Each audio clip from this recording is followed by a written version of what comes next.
حضرت عباس اور حضرت عمر رضی اللہ تعالیٰ عنہ کا آپس میں دوستانہ تھا۔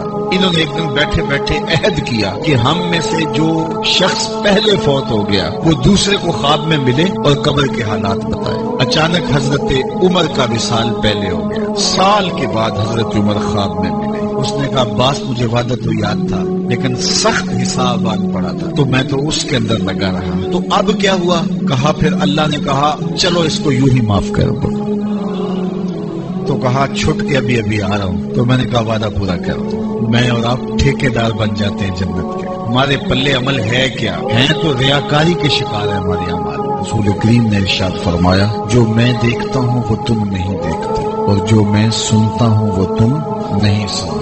آگے فرمایا کہ اللہ کی قسم جو میں جانتا ہوں وہ اگر تم جان لیتے تو تم بہت کم ہنستے، بہت زیادہ روتے، تم جنگلوں میں دوڑ جاتے اور تم اللہ تعالیٰ کی پناہ میں آنا چاہتے، یا اللہ ہمیں بچا لے، جنگلوں میں بھاگتے پھرتے، آنکھوں میں آنسوؤں کی لڑیاں ہوتی، چیختے ہوتے، روتے ہوتے، اگر جو میں جانتا ہوں اگر تم جان لیتے۔ قال ابو ذر، حضرت ابو ذر اس حدیث کو روایت کرنے کے بعد فرمایا کاش کہ میں درخت ہوتا اور کاٹ دیا گیا ہوتا، میں درخت ہوتا جانور کھا گئے ہوتے۔ اللہ اکبر۔ حضرت عمر رضی اللہ تعالیٰ عنہ ایک کچی اینٹ اٹھاتے ہیں، پھر نیچے رکھ دیتے ہیں، پھر اٹھاتے ہیں، پھر رکھ دیتے ہیں، اور پھر کہتے ہیں کاش کہ میں یہ اینٹ ہوتا۔ حضرت سیدنا صدیق اکبر رضی اللہ تعالیٰ عنہ درخت کے نیچے بیٹھے تھے، ایک چڑیا ایک شاخ سے اڑ کے دوسری شاخ پہ جاتی، وہاں سے اڑ کے پھر دوسری شاخ پہ آتی۔ حضرت صدیق اکبر رو پڑے، کہا چڑیا کتنی موج میں ہے، جس شاخ پہ چاہے بیٹھتی ہے اور قیامت کے دن تیرا حساب بھی نہیں۔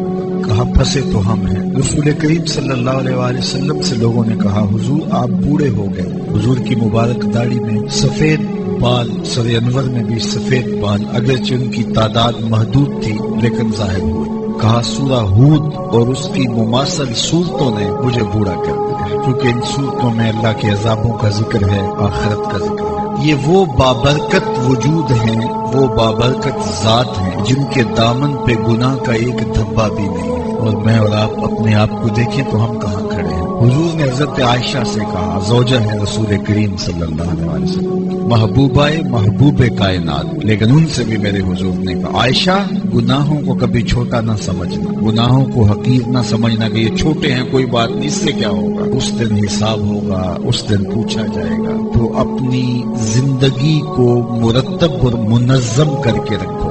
ہم بہت سارے گناہ دائیں بائیں دیکھ کے کرتے ہیں۔ جب ہم معاشرے میں برائی پھیلی ہوئی دیکھتے ہیں تو ہم کہتے ہیں کہ دیکھو نا یہ سارے کر رہے ہیں تو میں ہی بہت متقی آ گیا ہوں جی، دائیں بائیں دیکھ کے گناہ کرتے ہیں۔ پھر ہم کہتے ہیں فلاں بخشا گیا تو ہم بھی بخشے جائیں گے۔ اچھا اگر وہ نہ بخشا گیا تو پھر جہنم میں جانا قبول ہے؟ تو دائیں بائیں دیکھ کر دلیر ہو جاتے ہیں۔ تو آئیے ہم اپنی آخرت کے لیے سوچیں، اپنی زندگی کو اچھا